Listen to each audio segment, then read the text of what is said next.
Hey everybody, it's Glenn back in this video to kick off my reviews of the Marvel Legends X-Men Juggernaut Build-A-Figure wave with Rogue. And turn to the side so we can enjoy the side packaging art, which depicts her as a stunning knockout while seemingly she's about to deliver just that with her fists. Then turn into the packaging back and her brief bio reads, with just one touch, Rogue can absorb anyone's superpowers, making her capabilities in any matchup nearly limitless. Well, they're certainly accentuating the positives of her power set there and neglecting the negative in that often her mere touch can nigh kill you. Then the packaging back pictures the action figure. Beneath that is the Juggernaut Build-A-Figure of this wave, and the action figures you will need to collect to build him are Wolverine, Kitty Pryde, Iceman, Havoc, Rogue as we have here, Phoenix, Cable and Deadpool. So here she is out of packaging, fondly remembered by many for her 1-2 punch combo of her sassy personality from the 90s animated series and her sexy curves from the comic art, combining to make many a boy a man. Which made Toy Biz's stab at her from their Marvel Legends X-Men box set the equivalent of taking a cold shower in liquid nitrogen. I mean, that face! Part of me wishes I still had it to do a more proper comparison. Yeah, I had to burn it with fire, then have a priest cleanse my home with holy water and the recital of ancient Latin scripture. Needless to say, it's no comparison. Toy Biz largely struggled with its Lady Legends, their dabbling with them resulting in a parade of Frankenhookers. But for Toy Biz, Rogue not only represented the worst of times, but in my opinion also the best, in the form of their Extreme Rogue from the X-Men Classics, a sister line of sorts to Marvel Legends.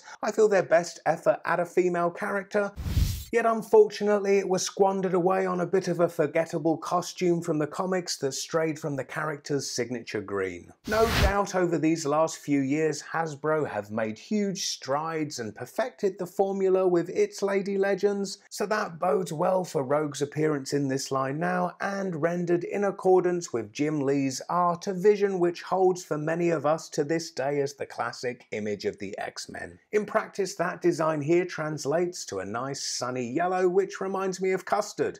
Custard is yummy, so that's a pro to me. Then the green has a pleasing gloss to it, placing it in contrast to the flatter yellow. She largely reuses the same body as Ms. Marvel from the Target exclusive triple pack, which coincidentally seems appropriate, what with Rogue's superhuman strength, invulnerability and flight being all powers she stole from Ms. Marvel, leaving poor Carol for dead back before the X-Men when Rogue was running with Mystique's Brotherhood of Evil Mutants. Sneakily, a lot of the elements that make this costume have been added as vinyl accoutrements, such as the tops of her boots and their green straps. It does the job, but when posing is a bit of a pain the way they jiggle around. The detail of the X's on her shoulders is crisp, and the jacket and her hair would have benefited from a paint wash or some dry brushing, just to accentuate their sculpts. Which in terms of the jacket is collar turned up attitude, and the hair and headband have a wind-swept sculpt that adds a bit of visual energy and comic book panache.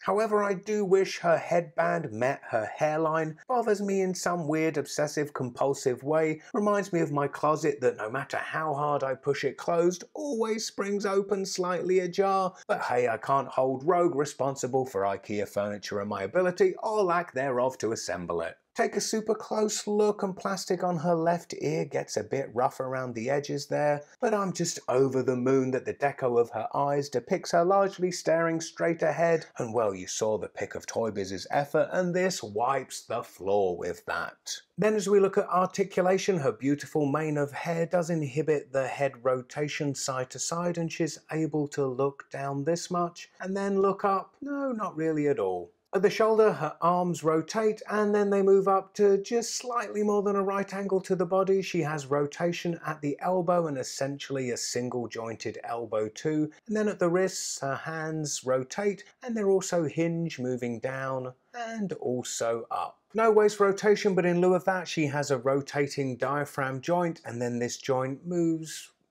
that far forward, that's not very much at all, but moves a bit further back, and then this joint also swivels side to side like thus. At the hips her legs move out this far, and then they move much further forward, and only the slightest bit back. There's upper leg rotation, followed by a double jointed knee. Then at the ankles, her feet are hinged, moving backwards and forwards, and she has that crazy ankle rocker pivot that I love. And taking advantage of that ankle rocker pivot, with this being her widest stance possible, still with both feet flat on the floor. Then finally, the cherry on the cake is, what with Rogue's power absorption requiring skin-to-skin contact, she comes with an interchangeable ungloved right hand. So all things considered, and admittedly as much as I love them, Toy Biz did set a real low bar that Hasbro could have easily stepped over. Yeah, they didn't take the easiest route, giving more consideration. I mean, had she not come with the ungloved hand, it's likely most would not have complained, but its inclusion shows a level of detail and understanding of a character that raises them, in this instance at least, above pure peddlers of plastic. So yeah, big thumbs up from me for the first of what looks to be a stacked wave. Anyway, I'm concurrently reviewing the Captain America Abomination Bath Wave alongside this X-Men Juggernaut Bath Wave, so if you missed my look at the Secret War Captain America, click the video on the left to catch up. And then next, from the X-Men Legends, one thing I can guarantee is Havoc. Please give this video a big thumbs up, and I hope to see you all next time. Bye.